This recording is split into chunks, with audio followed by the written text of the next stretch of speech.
My name is Matt Wallen, partner at Wallen & Clarish. I specialize in DUI defense. In the following video, I will help break down and dissect a DUI checkpoint, and you may learn what you do and do not have to do. Enjoy. How's it going, sir?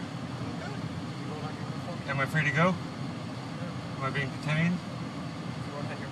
No, that's alright. Here you go.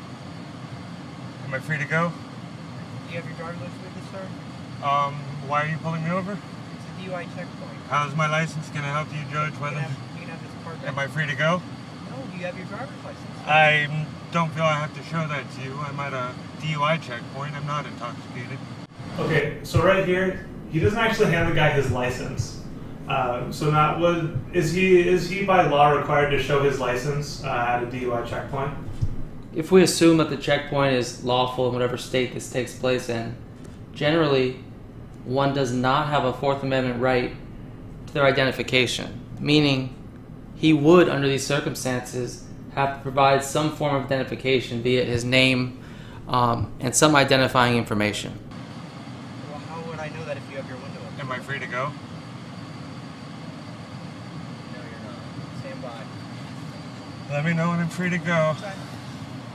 Without a doubt, this officer obviously, at least at this point, realizes that the driver knows a thing or two about his rights, which probably raises some red flags for the officer. What the officer is trying to accomplish, essentially, by getting the driver to comply is when the window is rolled all the way down, it's easier for the officer to observe these, quote, objective symptoms. This odor of alcohol, bloodshot, watery eyes.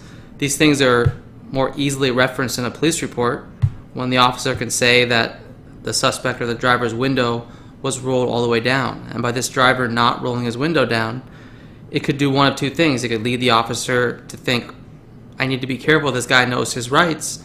It may also lead an officer to believe that he has something to hide. So it works both ways, and it will be interesting to see how it plays out in this video. Sorry.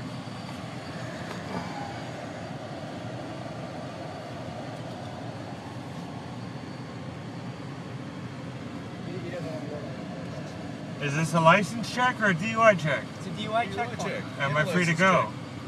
So roll down your window. Am I being detained or am I free to go? Sir, No, you're not free to go. roll down your window. Do you have your driver's license? I have a driver's license on me. May Do I have see to it? show it to you? Yes. Do you have reasonable suspicion that I committed a crime? Sir, you need to give me your driver's license, okay? Okay, but am I free to go or am I No, being you're not detained? right now. No, Under right what now you're suspicion am I being detained? not. Because your eyes right now. You see right there that he's already trying to, the minute he rolls down his window, the officer is already saying that his eyes somehow are miraculously now bloodshot. Because what that does is that gives the officer the opportunity to take it from simple questions and levitate it to a actual DUI investigation. So the bottom line is the inequity in the law is the fact that these officers have the ability, based upon their belief that someone has bloodshot eyes, which could be caused by a million different things, allergies, the air conditioning, smoke, that alone can take the encounter to an investigation. And that causes a lot of problems for drivers and is a way that defense attorneys like myself can win DUI cases. Go ahead, put your car in park. Go ahead, step out of the vehicle. Unlock your door. Am I really not free to go? Let me see your phone. You should hand him the card. Do you really want my license? Unlock Yeah, your we door. really want you to step Alright. Unlock your door and step out of the Step out of the vehicle. car for me. I believe that you're under the influence of alcohol. I'm not. Let's come and check, all right?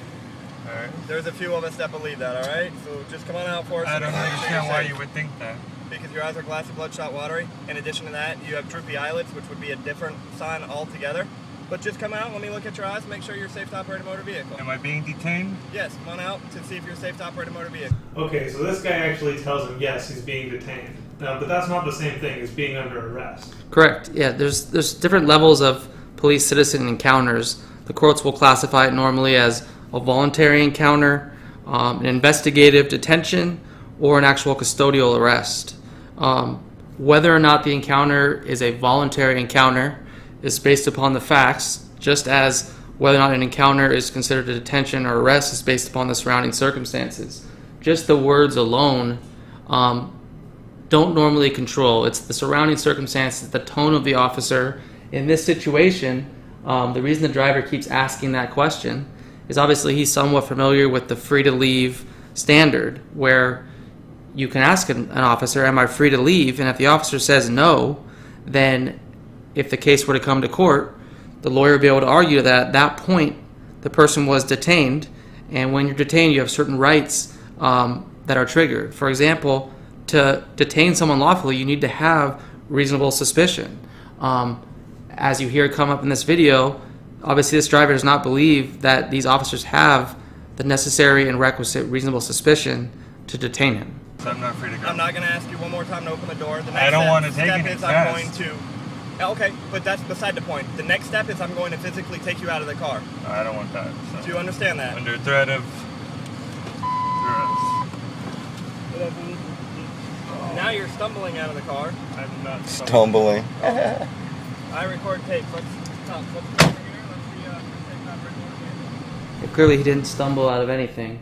But it's just another example added to the list of how ridiculous it is that these officers in their reports almost blindly will just check off various boxes: slurred speech, unsteady gait, unsteady exiting the car. I mean, they're not even looking half the time. In this situation, he clearly was not unsteady or wobbly, but believed that when his lawyer, assuming he hires one, gets that report, the portion of the report where it talks about him exiting the vehicle, it will take liberties and it will say that he stumbled out of the car, and that's the exact reason why people like me fight hard against these cases. It's because sometimes it can be ridiculous.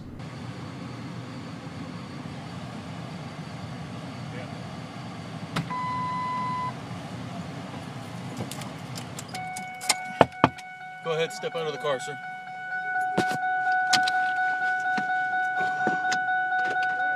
I'm getting him out of the car first. Okay, so the passenger gets out of the car. Is he required to leave the car, even though, as he's about to point out, this is a DUI checkpoint, and he can't possibly be convicted of a DUI because he's the passenger? Sure. This issue will fall on officer safety. It's come up in a lot of important Supreme Court cases. Generally, if the courts find that the officer has the authority to detain the driver, that'll give that officer most of the time the control to monitor or to control the movements of the occupants for the officer's safety.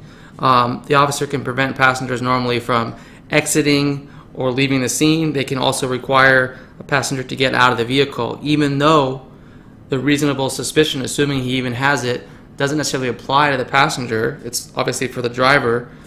The balancing act of the privacy rights of an individual is normally outweighed by the issue of officer safety and controlling the scene at that point. Do you have your ID on you, sir? No, I don't. Okay. I don't have one. You have no ID at all? No, not on me. Okay. Go ahead and put your phones down. No. Sir, go ahead. He does not necessarily have to have an ID on him, but they can ask a passenger to identify themselves. There's no requirement by law that the passenger needs to provide the identification. But if that identification is provided, it could very easily give a basis for an arrest if that person has an outstanding warrant. So there's reason to be apprehensive, especially if you know that you have trouble with the law. If you do provide the identification, the officer could very likely write it down, return your ID, go back to his vehicle, run a warrant check, and the next thing you know, you could be in custody. I'm Matt Wallen, partner at Wallen & Clarish. If you like this video, please subscribe to our YouTube channel and also like our law firm, Wallen & Clarish, on Facebook.